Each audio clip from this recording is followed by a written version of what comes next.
So I had messaged last night regarding another data set that I thought is very interesting. So it's called the human activity recognition. And what I've also done is uh, I've also loaded it up as a competition so that we can explore by attempting this challenge with different approaches, and we can see how good or bad we are doing. And it can be a friendly competition as such. We can share our notebook and so on. So to get you guys started, I was working last night to get a basic starter model on. Let me open this, and I can edit this as well.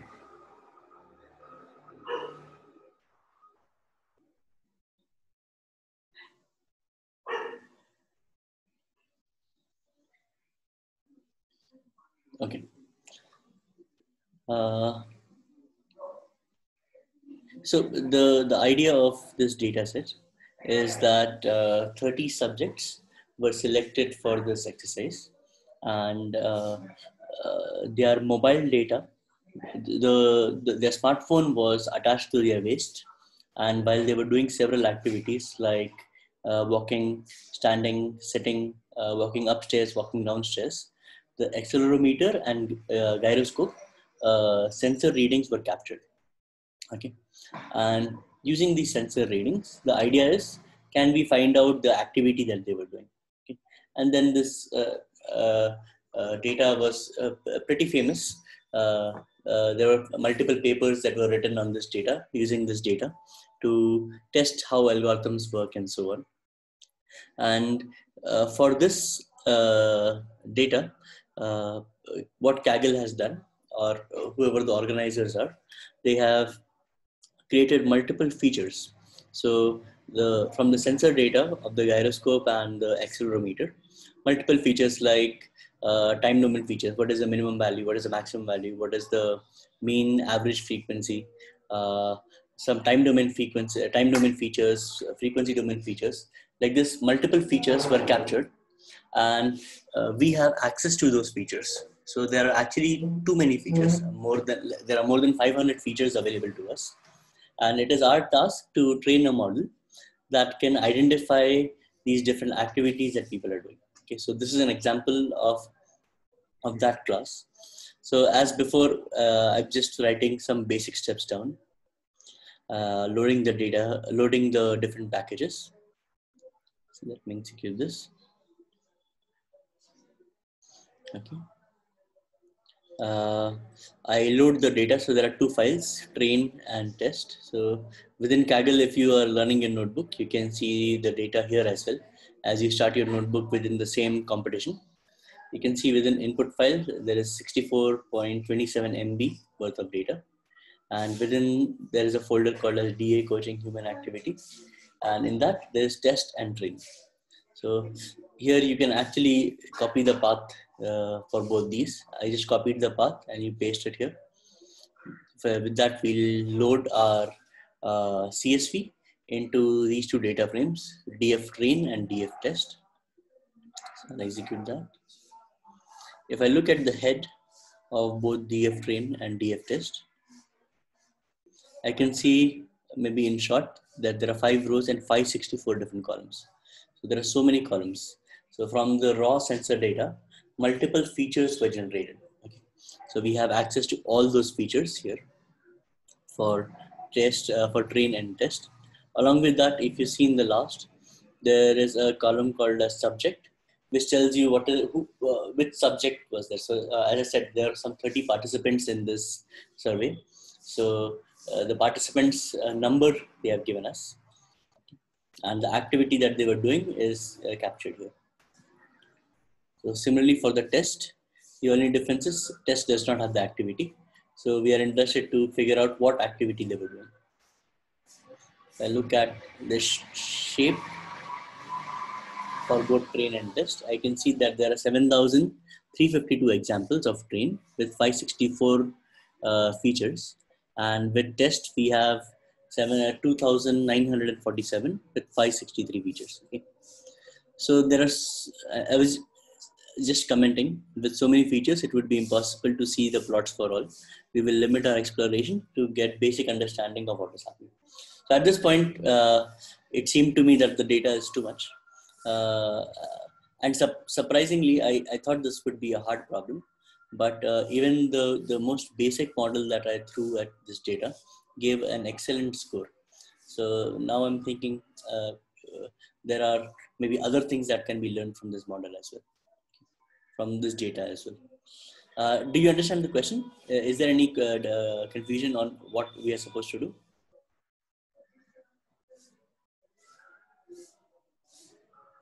Okay, let's go ahead. So the first step is we'll go to data exploration. We'll try to find out more about our features, more about what we're doing. And we can, so generally I ask such questions, and the aim is that will write some code that will answer these questions. So how many features are there? What are their data types? Okay, some basic question. So I can just do df train.shape to see that, okay, there are 564 columns. Out of those 564 columns, I know for a fact that there are 564 columns, with one is ID, one is subject, and one is activity. And apart from that, everything else is features. That is 3.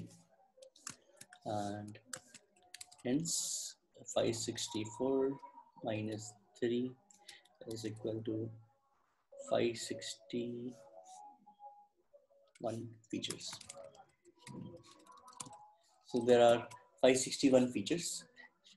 If I want to see what data types are there, I can do df train dot data types dot value counts to see that there are 561 floating point features, 2 integer features, and 1 object. So these 2 integer are basically ID and subject. Object is the activity that is here, and 561 is the number of features that we have. So if I look at some of the, I filter out all the integer features and check it out. So I can see there's ID and subject, and that's fairly easy.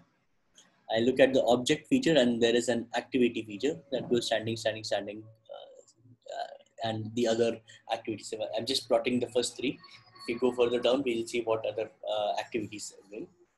So I just summarize. So there are 561 floats, 2 integers, 1 object, of which 2 integers, ID and subject, aren't relevant for predictions. And 1 object is the activity, that is target, that is to be predicted. Remaining 561 features are real values from sensor data. Okay. The second question I ask is summarize the features, okay? Or what features are there, how are they kept, and so on. Okay. So for that, I am importing a package called as RE, which is for regex, which is a regular expression type matcher. So this will be used later on. So I was looking at some of the data. Okay. Okay, let me put that up here.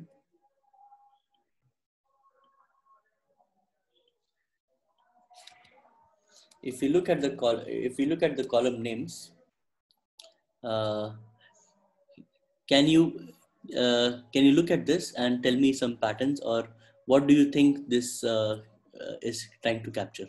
Okay, so maybe if you look at the first column name, T-body ACC mean -X. Okay, reading this, can you tell me what this feature is?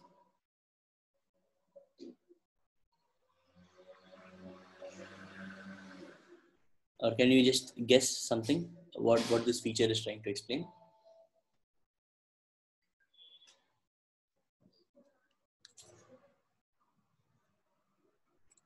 Srinivas, Sonam, any one of you can do that.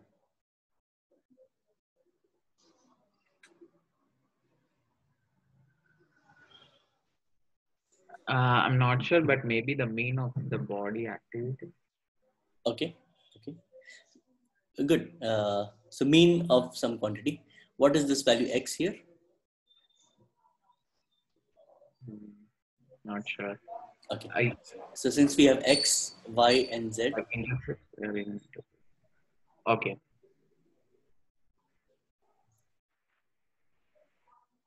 Okay. So what I think is X, Y, and Z here shows measurements in 3 axes. So your I know some idea about what the accelerometer does. So accelerometer gives me acceleration in the 3 axes. Okay, X, Y, and Z. So that is the 3-dimensional plane. X, Y is maybe front and sideways, and Z would mean in the vertical direction. Okay, in G direction. Body ACC I guess it means acceleration, body acceleration, because they're collecting uh, gyroscope and accelerometer data. Okay, can you guess what this T stands for? So there are several of these features that starting with T, and if I go down the list, maybe halfway down, I can see that now I have these features starting with F.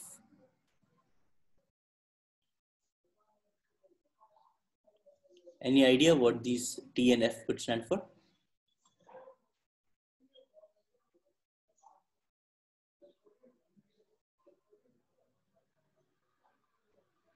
Okay, let me give you a hint.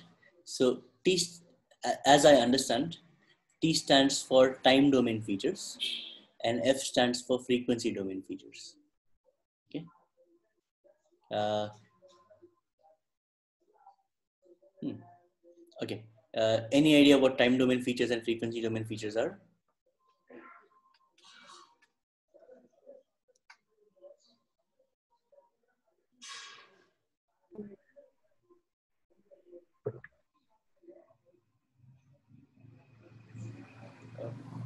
Okay. So let me maybe give you some example. So if I take, let's say I'm generating some sample data. Okay. Let's say X is equal to NP dot A range 1 to 100. 1 to 100. Yeah.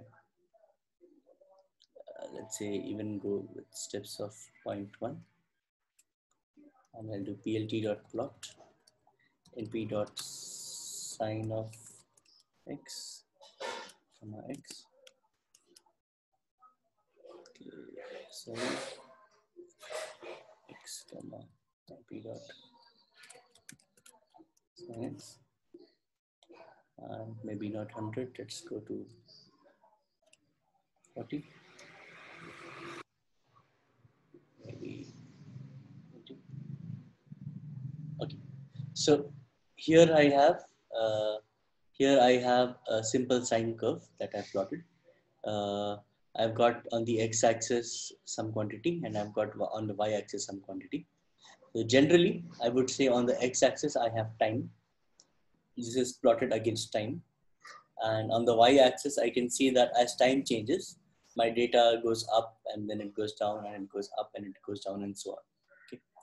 Time domain features would mean that if I look at this plot and my variable, independent variable is time, what is the features that I can extract? Okay. So can you tell me a few features that we can extract from this graph? What can be noticed in this graph and that can be extracted out?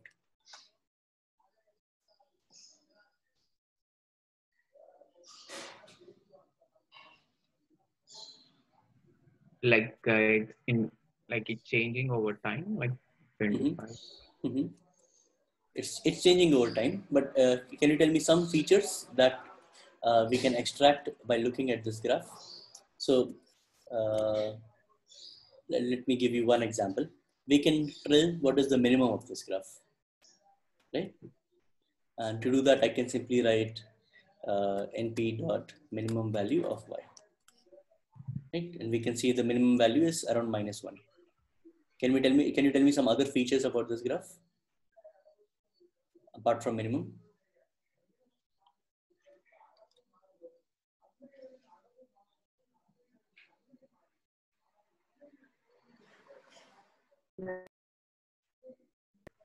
Can we have like maximum, mean, average? Yes, we can have. So I can look at max of this graph. I can look at average of this graph. So average and mean are the same thing. Okay. So this, looking at this data, looking at this plot, I can extract these features. So these features are called as time domain features. Okay, minimum value, maximum value, mean value, because they work all on the time. They all work on my independent variable being time. But I know that this graph also has a frequency. Okay, it is repeating after certain instances. So I can have some frequency related features also. Can you tell me one frequency related feature?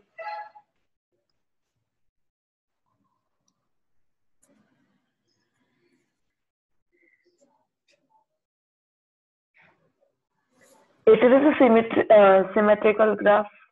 Okay, we can talk about its symmetricity, and symmetricity is measured by something called as skewness.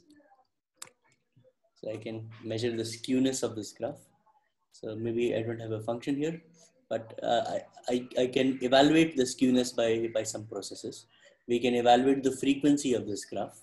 We can evaluate other things. So those are basically whenever you look at a quantity with time domain as the x-axis, there are two kinds of features that you can draw. Okay, you can draw or you can remove time domain features and you can remove frequency domain features. Okay. So given that idea, we can see here that these column names, some column names start with T and many column names start with F, which gives me an idea that there are many time domain features and there are many frequency domain features for this data that we have. Okay. Let's say here, when I look at the structure of the feature of the name of the feature, I can see T for time. This is the quantity that we are operating on. So I think this is body acceleration. Then over body acceleration, what operation are we doing? So this is the mean of the body acceleration in the x-axis. This would mean the mean of the body acceleration in y-axis, mean of the body acceleration in z-axis. So in all three axes, they took the mean of the body acceleration. Then we have standard deviation for all three axes.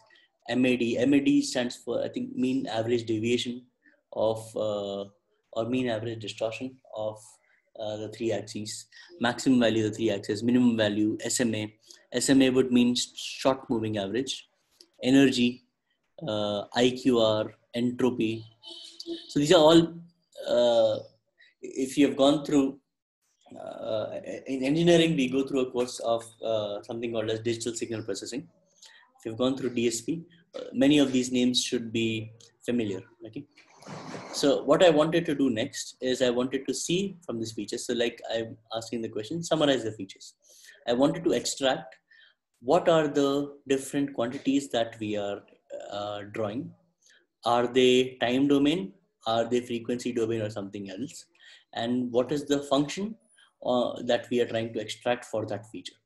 Okay, so this was my task. I wanted to extract these ideas into different lists, and I wanted to verify that. Okay. So what I did is I said, okay, I can take all of this data into a variable called as columns. So I can say dftrain.columns, and I can convert that into a NumPy array. And this array I will copy into a variable called as columns. And now there are many of these guys, right? So how many are there? Let me do a length on this. There are 564 of these columns. So I want to summarize how many time domain features, how many frequency domain features, and what are the features and so on. So I create an empty list for time features. I create an empty set for time function. So what are the functions, right? Mean, max, man, so on. I wanted to take that empty set. Similarly for frequency features and frequency set. And anything that is not time and not frequency, I'll load into other features. Okay. So this is the empty list that I want to populate.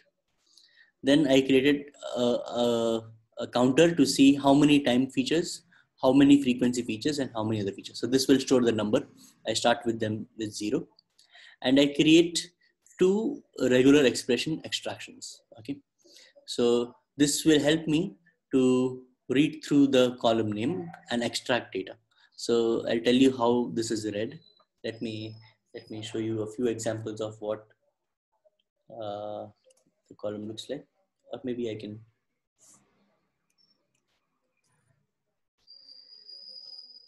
copy this here. And let's say take columns 0 to 5.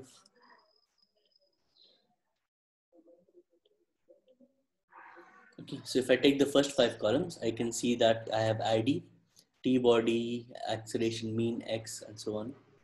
And if I look at this function, regex func dot find all, and I pass, let's say, this guy, copy, I execute this. See, it returns to me std. It returns to me the standard. Okay, so whatever this function, regex func, is a regular expression that is able to extract this text out of it. Okay, to the same, I take the same text and I give that to regex access. That's it. And I execute this. It is able to extract this hyphen X. Okay.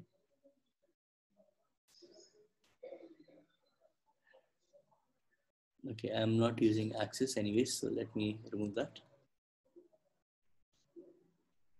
Okay. Why am I not using? Just 1 second.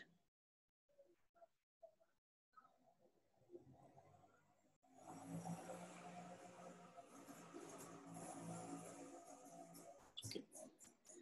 So maybe let me tell you how this regex func works. So here we are looking at a regular expression. The hyphen tells it that whatever text we are looking has, or whatever text we are trying to extract has a hyphen associated with it. Okay. So if I look at this text, or if I look at this text, there are 2 hyphens associated with it, this one and this one.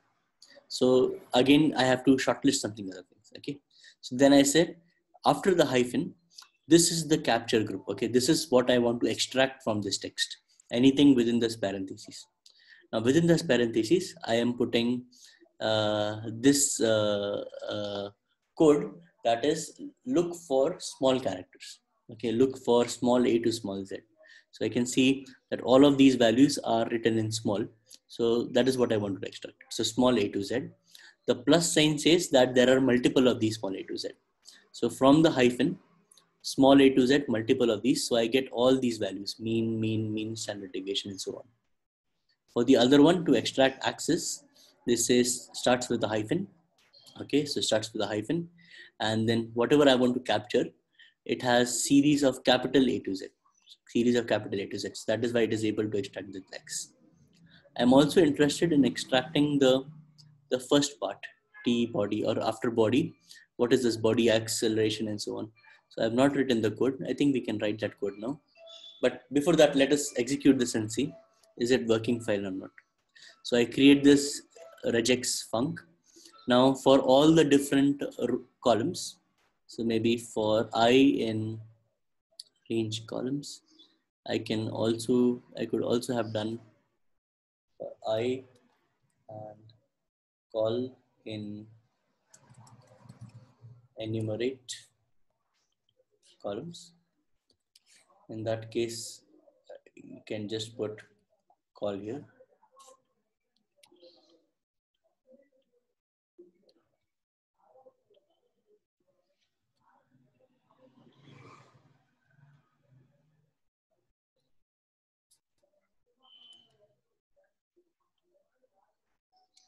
Okay, so what I'm doing is I'm running a loop through all these columns, and I'm just checking what character does it start with. If it starts with T, then I will go to this part of the code. If it starts with F, then I will go to this part of the code. And if it does not start with T or F, I will go to this part of the code. Okay. So if I am in the T column, that is, if I know there's a time feature, I will take the time feature list here and I will append it with this value of call. And I'll take the time function set here and I will add this, this regex function. So when I do it in a set, the idea is that I will have only unique values. So there will be multiple times they'll be calling this. So I'm just adding this into unique values. Okay. So I can execute this. and it says it gives an error. Call is not defined, but I've defined it here, right? Let me execute this again. Okay.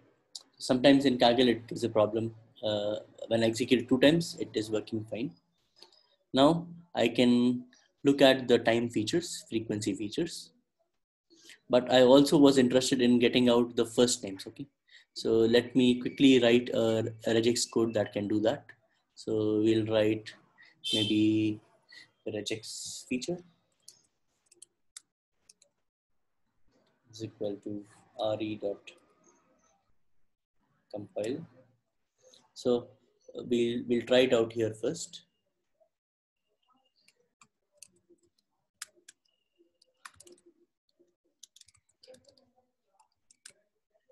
So I wanted to take from the start character till this hyphen. So anything before this hyphen. So I have a capture group with the hyphen, and this needs to be a word. Okay. So I'm guessing this should work out. Let me try it here.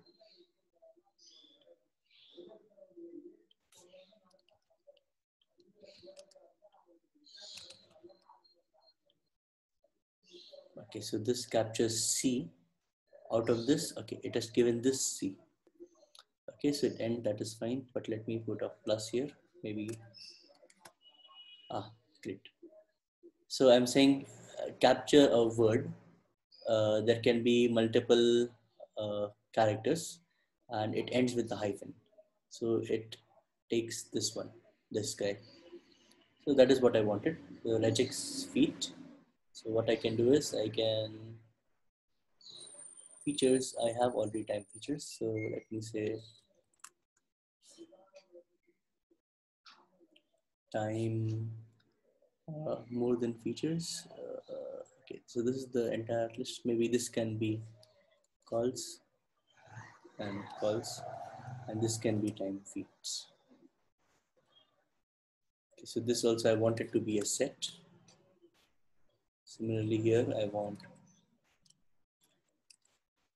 frequency feeds is equal to set. So here we will add one more idea, time feeds, and this will become time calls, and we will add regex, is that feeds, no? Yeah, feed. Okay, so that is the idea that we want to do. Copy this, put it up here, put it up frequency feeds. This is fine, and this will become calls. Okay, so let's execute this again. I have to copy this code.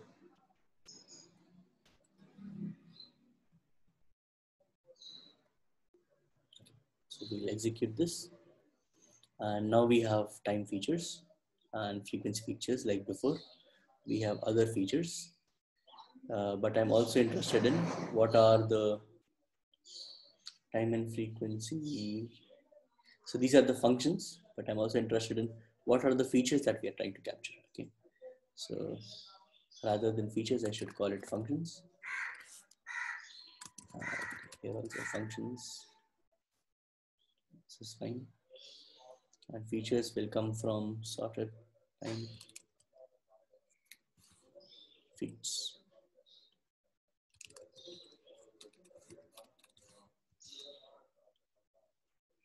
Okay, so we can see that the different features for time that we are collecting is T, body, accelerometer. So I'm guessing this is accelerometer. This is accelerometer jerk. This is accelerometer jerk magnitude. Accelerometer magnitude, T body, gyroscope, gyroscope jerk magnitude, gyroscope, T body, gyro mag, gyro gravity accelerator, gravity accelerator mag, and then similar things for frequency features as well. Okay. So they have done many of these features. For each of these features, they have calculated time functions like this. So time functions like AR, I think AR is autoregressor. Then there is correlation, energy, entropy, IQR, MAD, max, mean, minimum, SMA, short moving average, STD, standard deviation. And for frequency, we have bands, energy, entropy, IQR, kurtosis, MAD, max, mean, min, skewness, SMA, standard deviation, and so on. So there are multiple features for time and frequency for all of these different quantities, and other features are like activity IDs. So there are angle related features that takes. I think this has in the x-axis gravity mean, y-axis gravity mean, z-axis gravity mean, and so these are combinations of features for their angle and so on. So these are all the different quantities we are capturing. Okay, so if I look at there are 265 time domain features, 289 frequency domain features, 10 other features, and if I add all of them together, that is how we get our 564 features together. Okay, does that make sense? So we're just doing some summary of the data. Since there are so many features, we cannot go name by name, one by one, and find out what they are. So hence I just wrote some script that can run through all of these and capture some summarized information that we can get an idea of what these features are doing. Okay. So the next question I'm asking is the target balanced? So we can simply take the activity, do a value counts over it, and we can see that there are total, I think there were 7,300 data points, of which 1,407 for laying, 1,374 for standing, 1,286 for sitting, and so on. So I wanted to see if I can plot this and see. So we can do a simple SNS count plot. And the count plot reveals to us that they're more or less balanced. I have multiple examples of each of the different types of activities that we're capturing for. So standing, sitting, laying, walking downstairs, walking upstairs. Okay, so they seem pretty much balanced. I'm asking the next question: which features are important? Can you tell me how can we answer this question? Which features are important?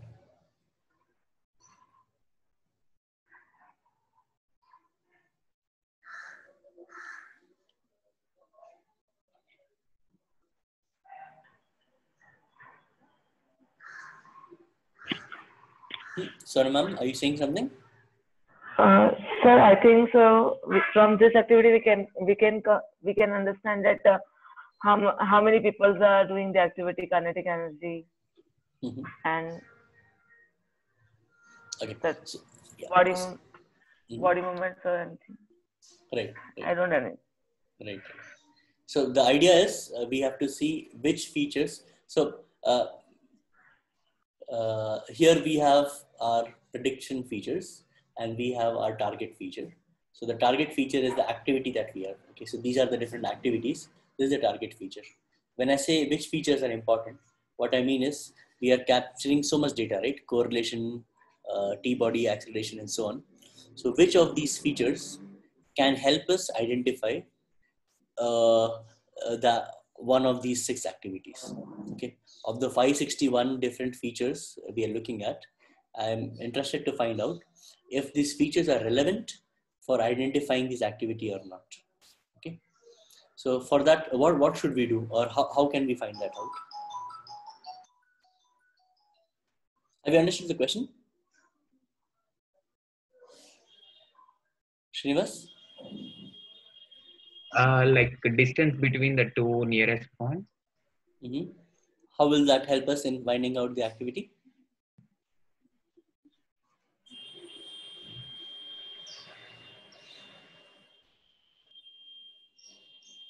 Or like entropy, which has having the highest value.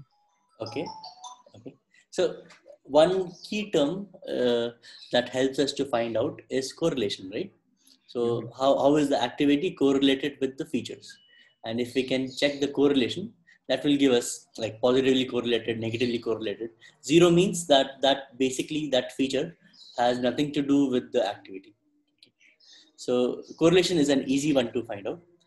The only problem is our activity here, standing, sitting, these are text values. So I cannot find the correlation between some feature and text. So what I would have to do is I would have to first convert these features, these target labels into some numbers. So that's what I'm doing here. I'm creating an activity map that puts some numbers to these guys. So standing 0, sitting 1, laying 2, walking 3, walking downstairs 4, walking upstairs 5. I just put some numbers and I create a new column called as activity code, and I just map these values together.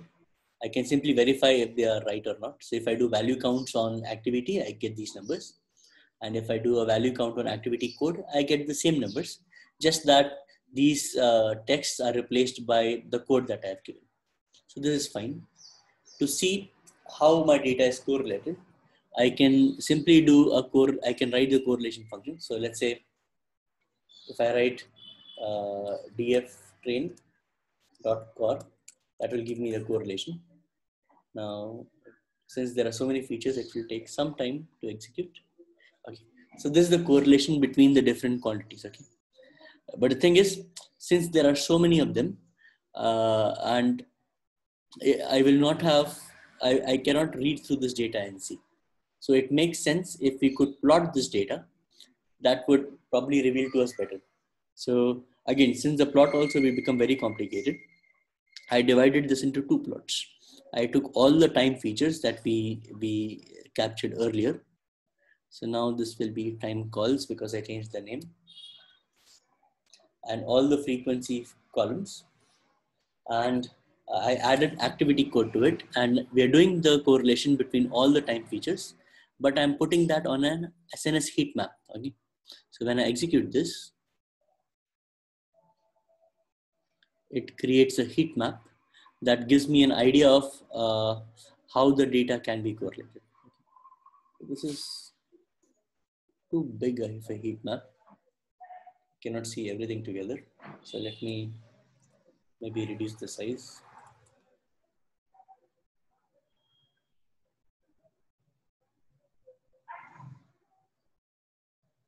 Okay,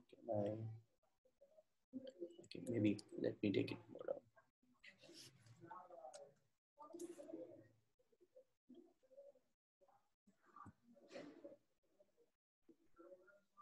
Okay, I think this is fine. So you see, these are all the time domain features. I know they're time domain features because they start with T. So all of these guys. And I have one last row. I don't know if you're able to read this. This is the activity code.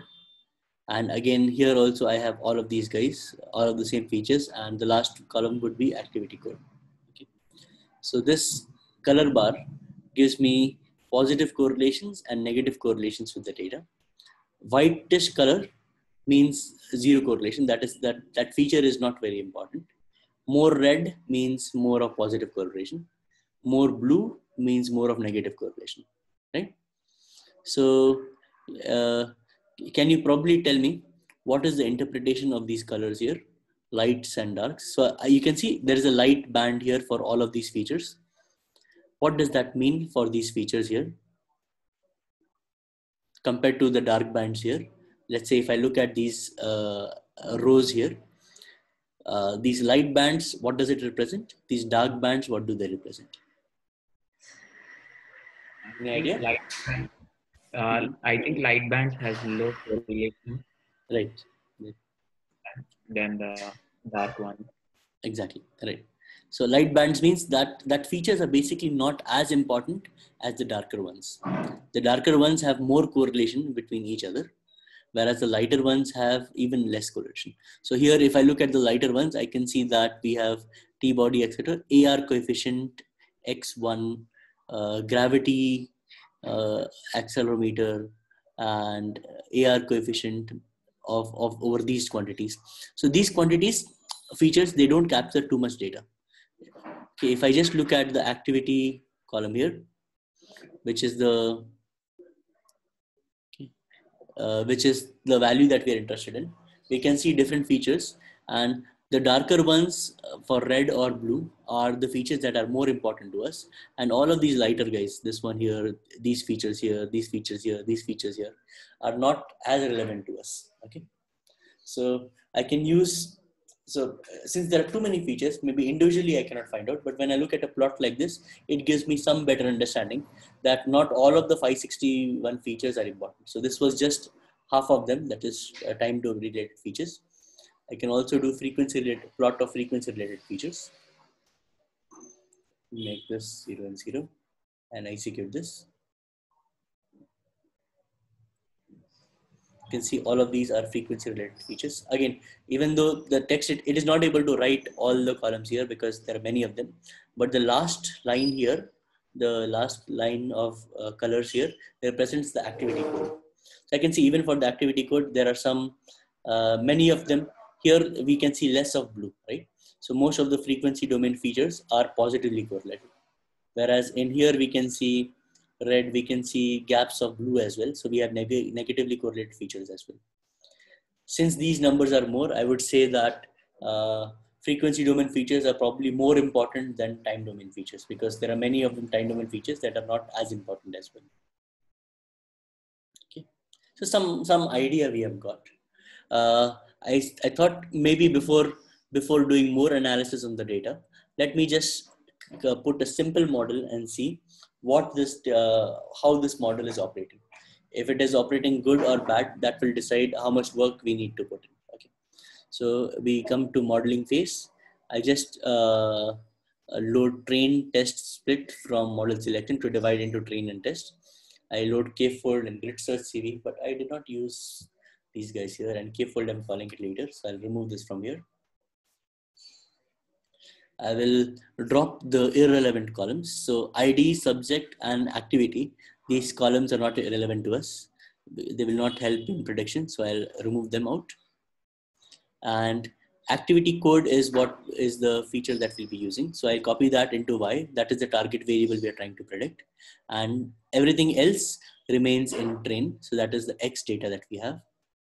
If I look at the shape of our X and Y, you can see that I have 7,352 rows samples, of which 561 features we can use for prediction for the X data.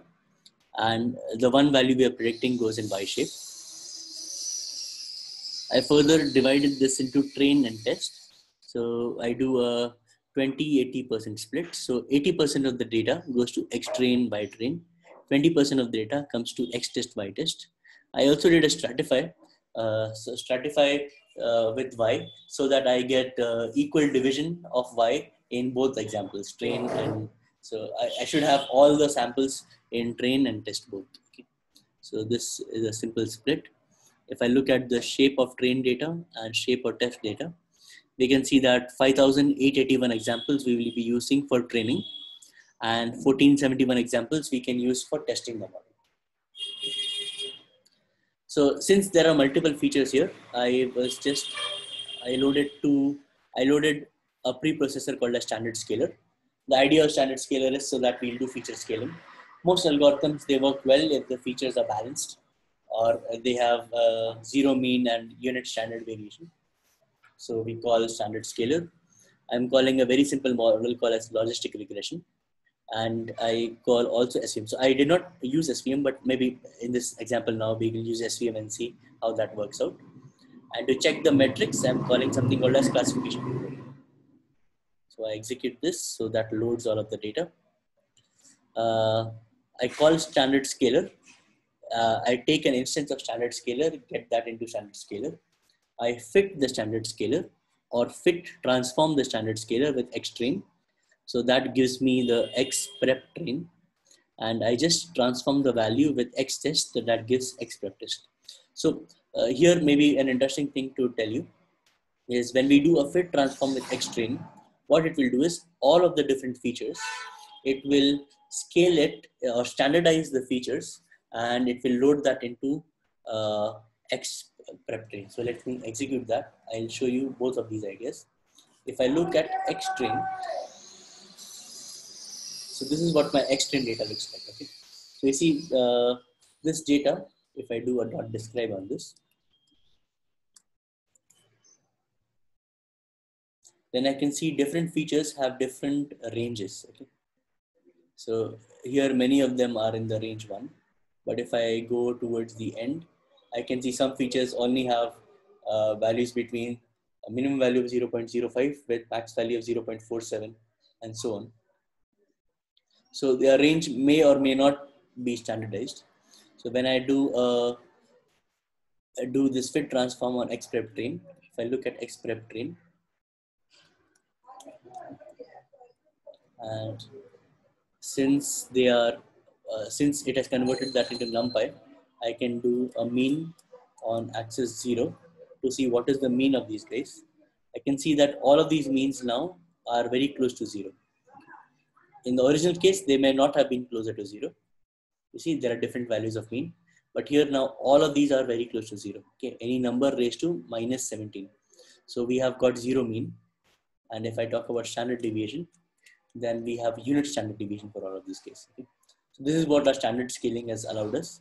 So it has standardized all the features together. Okay. So we train that standardization with xtrain, but with test we will just perform the transformation. We will not fit it because we want to use the same training information that we saw that we loaded for train information to use that and transform the test data also. So we have our X prepared train, we have our X prepared test.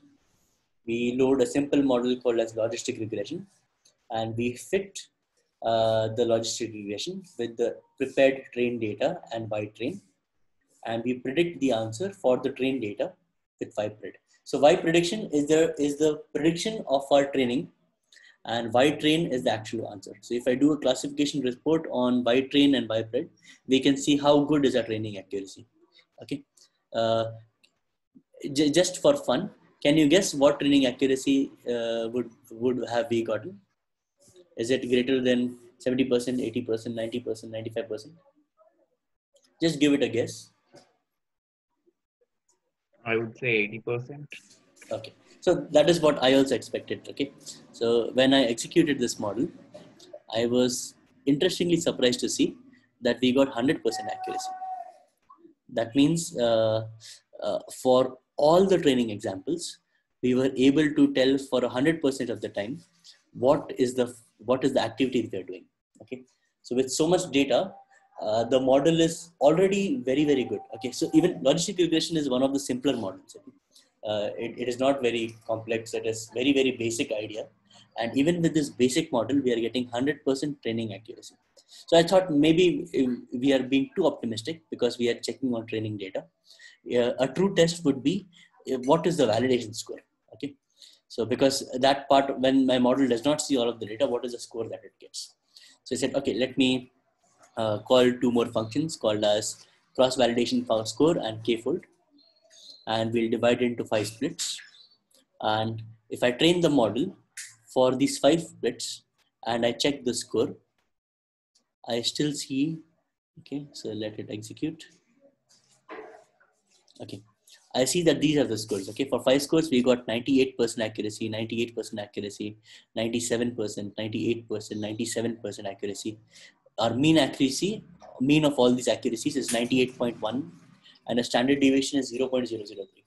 So even with cross validation, that is when our model is not seeing all of the data, when it sees 80% of data and we're testing for the remaining 20%, we are correct 98.4 times. In that sense, 98.1 accuracy is still very good accuracy, right?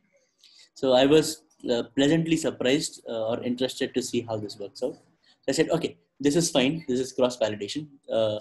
What about on the test data set? Okay. So the same model that is prepared, we call it on the test data set. And if I look the score on the test data, I'm still getting 99% accuracy. So I was more than satisfied with even a simple model like linear regression. So I stopped exploration because if a simple model is giving 99% accuracy, what is the need of going ahead, right? So with that, I said, okay, we have all of this. Let me create the test for the test CSV. Let us do our predictions. So I take the DF test, I drop ID and subject, copy the DF test into X final test, do the same transformation on X final test so that we get our feature scaled, predict the activity for this data, and this is how our predictions look like. So since we have to submit it to Kaggle, I cannot submit these numbers. I had done a reverse encoding, so we have to encode 0 for standing, 1 for sitting. So what we did earlier, we'll just do the opposite of that. I run a small for loop to evaluate the final frame. Let me execute this again. Invalid syntax. Why?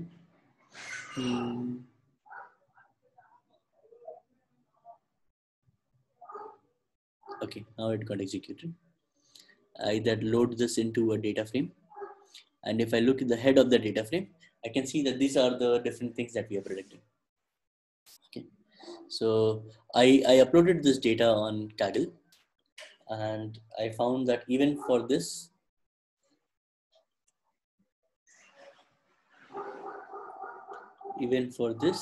we got accuracy of 96%. So on the test data set also, we are having 96% accuracy. This is with a very simple model, linear regression. Okay. It would be interesting to see if we use other algorithms, SVM or other things, how can we improve our accuracy? One more thing we can do is, right now I'm training with all of the features. Okay. We may actually drop many of the features. What would happen that if we took only 10 features and we try to predict? Okay. So these are interesting questions that we can now start exploring for the model. What I have given here in this starter kit is just basic analysis. I have not applied a lot of brain into doing this. But I hope if we go ahead, we can reduce the number of features. We can do also feature ranking, which are the features which are most important. That is either having high correlation or very low correlation, positive correlation, and just choose the maybe top 10 features or top 5 features, then train the model and see how much accuracy we get. So do we need a complicated model? Can we do it with a simpler model? So these things would be very interesting to answer for this data and see how good we are doing. So one thing I noticed is probably one of the reasons we have very high accuracy is because we've got lots of data. Okay, so far within all of our examples, we have never had 5,000 data for training. So this is the first case where we have more than 5,000 data points for our training. And apart from that, we have so many features. We've got 561 features. Probably this is the most number of features I have dealt with, especially except for images. In when you're doing image classification and so on, we talk about maybe thousands of features there. But in a shallow learning algorithm, I have not used many features like this. So I'm guessing that is the reason for our high accuracy and optimistic results. And which basically says that this problem is not a very hard problem. So we can see even with our mobile accelerometer, they are very smart.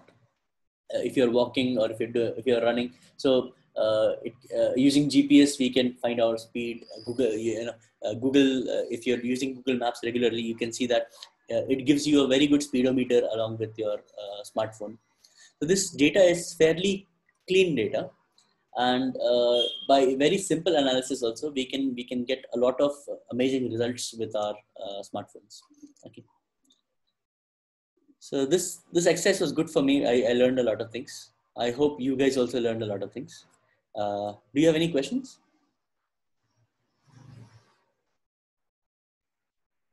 Yeah, just a question, Abhijit. Like for which model, like for which data we use, like which model, like how do we determine that one?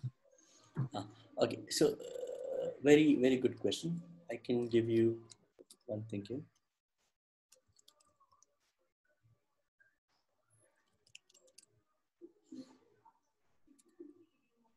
Okay, so this have you seen this before? No. Okay, I'll show you. So scikit-learn, they give us some kind of guide, okay, some kind of cheat sheet that can help us to find out which kind of algorithm can we use. Okay, so here let's say you start, and it goes with a series of questions that we have to answer. Okay, so do we have more than 50 samples or do we have less than 50 samples? So if you have less than 50 samples, it says no machine learning algorithm will work fine. You go back and get more data. Okay, let's say you have more than 50 samples. Then we ask the next question: are we predicting a category or not. If you're predicting a category, then we'll move towards your classification kind of problems. If you're predicting a quantity, not a category, we'll move towards a regression kind of problem. Okay. So in this case, let us try to answer these questions for the case that we are doing here, human activity recognition. Okay. So we are predicting a category. There are actually 6 categories labeled data. So we go here and we ask the questions. Do you have labeled data? So in our case, yes, we have labeled data, right? Sitting, standing, walking upwards. So we will move to this space. So now we are moving into classification. Within classification, they are asking the questions. Do you have less than 100,000 samples, or do you have more than 100,000 samples? So if you have more than 100 samples, if you have less than 100,000 samples, we will go to this place. Otherwise, we'll move here. So we have around 10,000 samples, like 7,000 samples. So we'll move this place. So it says, try for, the first algorithm they're telling is, try for linear support vector classifiers. That is saying that should be the best one. You try here. If this does not work, you go back, you see, do you have text data? If you have text data, go for naive Bayes. If you don't have text data, go for KNN. If KNN is not working, try other things, okay? Try support vector classification or try ensemble classifiers and so on. So this map basically gives us some starting point, okay? So generally, once we have to first categorize which group we are in. Are we in classification, regression, clustering, dimensionality reduction, and so on, okay? So in our case, once we know we are in classification, there are several algorithms you can try. So the idea should be, we should start off with a simple algorithm and slowly increase our complexity. Okay. So the simple algorithms are KNN, linear regression, logistic regression, and so on. These are simple examples to start with. More complicated examples are support vector machines are complicated examples. Decision trees, random forest, gradient boosting are somewhere in the ensemble category, the middle category. Naive Bayes is also a simple model. So choosing which model, we have to at least come to this point. Looking at the data, we have to first decide what kind of a problem it is. And within that problem, there are multiple algorithms. So since right now we are just looking at classification problems. So we have every example, or at least in the initial phase, you would have seen that I would try out several models. In this case, I have not tried out several models because even the first model we tried gave us good results. Generally, I would say you should start off with checking logistic regression, KNN, decision trees, naive Bayes, random forest, gradient boosting classifiers, and support vector machines, and so on. These 6-7 models you should try out and see what results it gives you. So that would be just in terms of choosing the model. But later on, even in terms of deployment, if I know where I want to deploy it, then I can shortlist this more. So if I want to deploy it into a smartphone or something that has less memory and power storages, I will definitely not use KNN. I would have to use a simpler model for that. So such things, we can only answer on a case-to-case basis. We cannot come up with a general answer for which algorithm to use all the time. Does that help you? Yeah, it's more clear. Yeah. Yeah. Okay. Do you have any more questions? I'm good. Okay. Okay. So maybe I think what we can do is, so this we can have some more examples on classification before moving ahead. What do you think, or can we move ahead? We can move ahead. It's okay. Like we can see 2 examples. Mm-hmm. What I actually wanted to suggest is I want you guys to try to develop a solution and then work it out. Okay. For me, it is simple. I've been using, last night I spent around 2.5 hours to work on this problem and get an answer. But unless you put your hands and you write your notebook of doing classification by yourself, you will still not get it. I can show you 10 more examples and you'll stay at the same level. So maybe for each of these activities, for the 3 examples that we have seen so far, 1 example for Titanic, 1 example for heart disease prediction, and 1 example for human activity recognition. Can you try to attempt these 3 problems? Yeah, sure. Maybe if needed, what we can do is instead of having a class on Monday, we can directly have a class on Wednesday so that we have gap. Or maybe Monday, what we can do is you can we have 2-3 days. You can try attempting one problem, and then on Monday, one of you guys can predict or can present what is your approach, what challenges you faced, and then we can discuss in the group rather than going to the next topic. We can focus on this part, and once we are comfortable with this, then we can move to the next part. What do you think, Srinivas? Yeah, that makes sense. Yeah. Yeah, because I can do many examples, but unless you get hands Yeah, on, and if we do, yeah, yeah, it makes it will, yes, it will not help. Right? sense. So in the meantime, what I'll do is I'll load up one more simple example. I'll put it in Kaggle. So we'll have series of examples, and maybe what you can try to keep as a target is in a week you should attempt at least 2 data science problems. Okay. Okay. So the advantages, the more problems you will see, these steps will become fixed. What you're doing. So I generally when I start, earlier I used to face a lot of difficulty. What is the next thing I should do? But now what I see is it is not that I don't know what to do. My only limiting factor is time. That is, I do not have the enough time to test those things. Now, even in this model, I told that we can try several things. If we have more time, we can explore. So that comes with experience. Okay.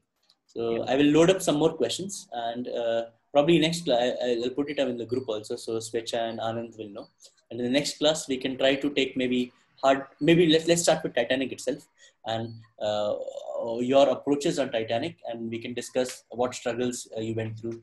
We can upload the solution on Kaggle as well to see what score we are getting and how we can make it better. Okay. Okay. Okay, then let's stop for today. Let's meet on maybe Monday, and we'll discuss further. Yeah, sure. Okay. Thank you, Richard. Have a good weekend. Yeah, you guys too. Have a take it. Bye bye.